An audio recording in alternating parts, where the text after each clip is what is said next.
Hey guys, and welcome to my Condor BushCraft Basic 5 testing video. So there's not going to be a lot of talking in this video. I'll throw the specs up on the screen so you guys can see what we're working with. And then I'm going to go through some basic testing, do a couple of speed rounds, and then get into a little bit more. So thanks for watching. Here we go. Let's get started.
Hey guys, so since I'm reviewing the knife called the Bushcraft, I kind of wanted to show you where I'm going to be drawing a lot of inspiration for this video. So this is a book from the 1930s to early 1930s. It's an original that I got in my teens, and this was kind of my outdoor Bible. I've read this thing front to back at least a dozen times, if not more. So I wanted to go through and see what historically back in the day they would consider bushcrafting and some of the things that they would use their knives for around camp. So here's something we all know. We call it feather sticking now, but apparently they used to call it fuss stick. So thought that was kind of interesting. But there's a lot of stuff in this book that's pretty cool. So going from there, I wanted to show you a couple things. They teach you how to make a cabin in this book, traps, pretty much anything and everything you can need, from survival to edible plants to weather forecasting.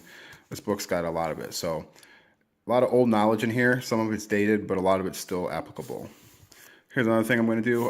When they would camp out and they would make their little shelters, or if they were camping in a tent, having an open flame back then wasn't exactly the most viable thing, and it's still not a safe thing. So it kind of shows you how to repurpose, using your knife, how to repurpose some cans into like little lanterns for the campsite.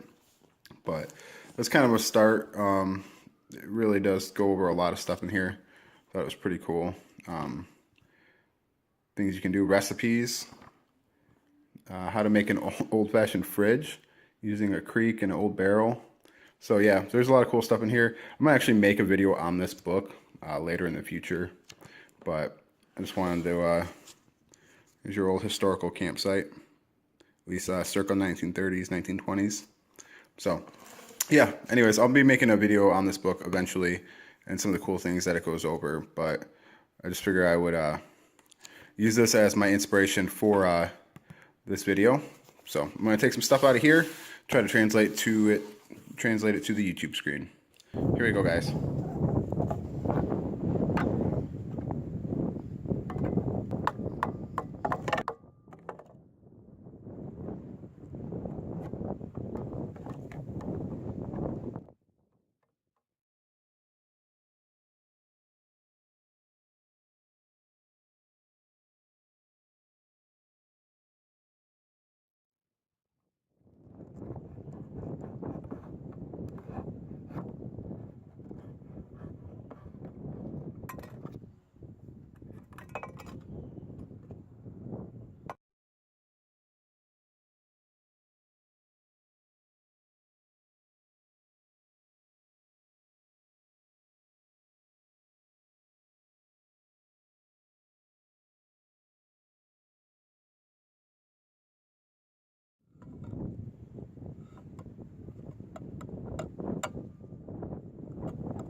Hey guys, so I thought I'd shoot a quick outside night video to show the little lantern can thing for the candles. What's cool I found out about the other one is It actually works like as an emergency flashlight almost, because it's got that circle shape. So I'm gonna go up to my garage and you'll kind of see. So you see, you can kind of use it as like emergency bushcraft flashlight, which is kind of cool. So you see there, it's gonna be equal to like a moonlight setting on a flashlight that you would have nowadays.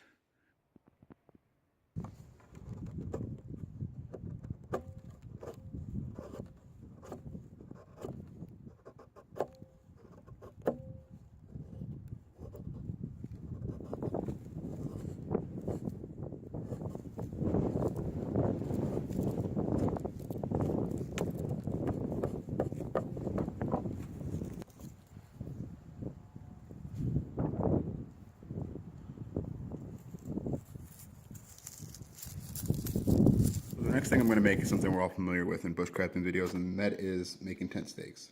I'm actually going to make this reinforced stake system and see how well the knife does making the stakes.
Okay guys, so that's going to be the extent of the testing I do on this. I figured since the knife was called the Bushcraft, I should do actual bushcrafting and what I know it to be, and a little bit of historical reference for this knife from the book. As I stated in my quick overview video, which I'll link in the description below, I can equate this knife to a affordable mid-size sedan. It's a $50 knife. This one's been modified a little bit, but it's about $50, 50 to 60 depending on where you get it. It does everything pretty well. It doesn't do anything great, but it doesn't really fail at anything. The biggest issue that I had with this knife, if I had to pick one, was blade control. Now, I don't know if that's the blade to handle ratio, which, I mean, I don't know. I have smaller hands, so that could have played into it. Just maybe the style of the blade, but just for the really fine stuff, I didn't have a lot of blade control on the really fine stuff. But other than that, you know, there's nothing really I can knock this knife for, and it's not even made to be a fine cutting knife. It's meant to be a general bushcraft knife, so that might be a little unfair, but I just wanted to point my observation there. I put it through the batoning, which it actually handled better than most of my knives, so I give it good marks for that. Everything, it did really well. The thing that it did the worst at was probably the feather sticking. Like I said, I had a hard time, a harder time than usual, just really getting it going and then stopping it, getting it going and stopping it. That might be user error, and if it is, then it's a learning experience for me. And then as far as the abusive testing, actually opening tin cans with a knife is pretty abusive for the knife. I did get a little bit of microchipping up here in the blade. Sorry, John. So I will do my best to work those out.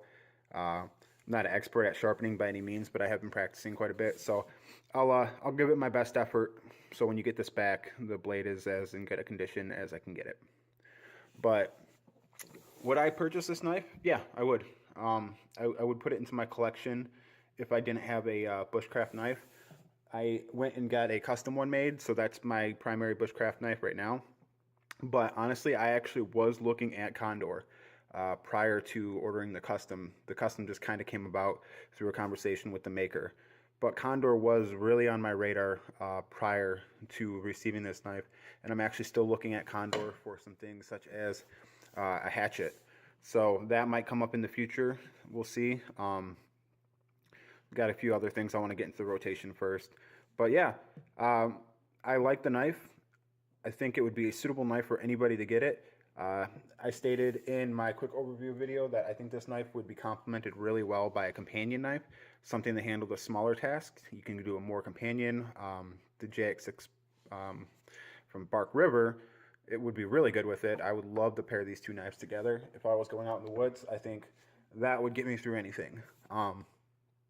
But yeah, guys, thanks to John for sending this into the Gary Go Round. Thanks for SC Bushcraft Backwoods for sending it to me as well. I got some other stuff coming from them.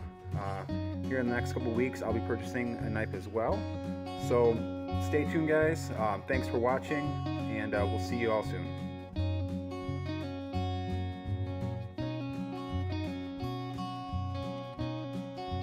Good one, guys. We'll see you soon.